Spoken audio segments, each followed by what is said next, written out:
দিনে 5 ওয়াক্ত ফরজ নামাজে 17 বার পড়তে হয় আমাদের। 17 বার সূরা ফাতিহা পড়তে হয়।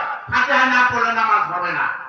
আর সুন্নত নফল ওগুলি ধরলে তো 30-এর উপরে যায়। তাহলে সূরা ফাতিহাটা কি? এটা আমি মুসলমান, আপনি মুসলমান। সূরা ফাতিহাটা হলো আল্লাহর সাথে একটা কথোপকথন, আল্লাহর সাথে আলাপ, আল্লাহর সাথে চাওয়া।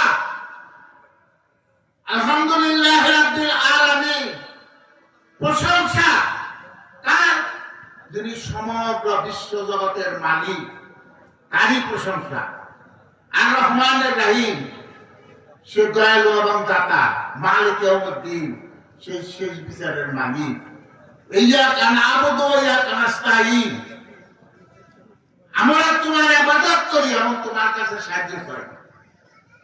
তাই আল্লাহর সাথে আমরা নামাজের প্রথম যে সূচনা, প্রারম্ভিক বক্তব্য, আল্লাহর সাথে আমাদের এইটা আলাপ আলোচনা করলে, আল্লাহর কাছে কইয়া আমাদের মূল ইবাদতে যাইতে হয়। কি সাহায্য চাই? ইহদিনাস সিরাতাল মুস্তাকিম, মাবুদ তুমি আমাদের সরল পথ দেখাও। কোন পথ?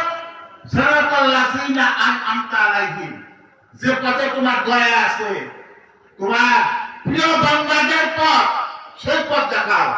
গায়রুল মাগদুবি আলাইহিম, অত্যন্ত কঠিন গজবের পথ আমাদের দেখায়ও না। ওয়ালাদ-দাল্লিন, এমন পথভ্রষ্টদের পথ।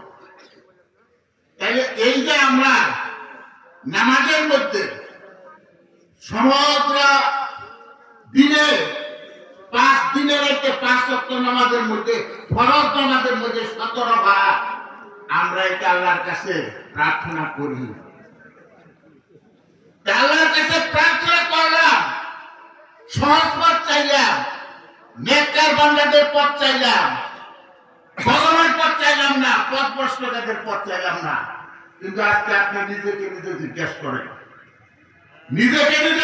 করেন, আপনি আল্লাহর সাথে নামাজে দাঁড়াইয়া আল্লাহর সাথে যে কমিটমেন্ট করছেন, আল্লাহর সাথে যে ওয়াদা করছেন, সেই ওয়াদা ভঙ্গ করে আপনি অন্য কোন কাজ করতেছেন কিনা? কাজে আজকে যদি আপনি অন্য কাজ করেন ওয়াদা ভঙ্গ করে, তাহলে আপনি ওয়াদা পর খেলাফ, আপনি একটা মুনাফিক হয়ে যাবেন।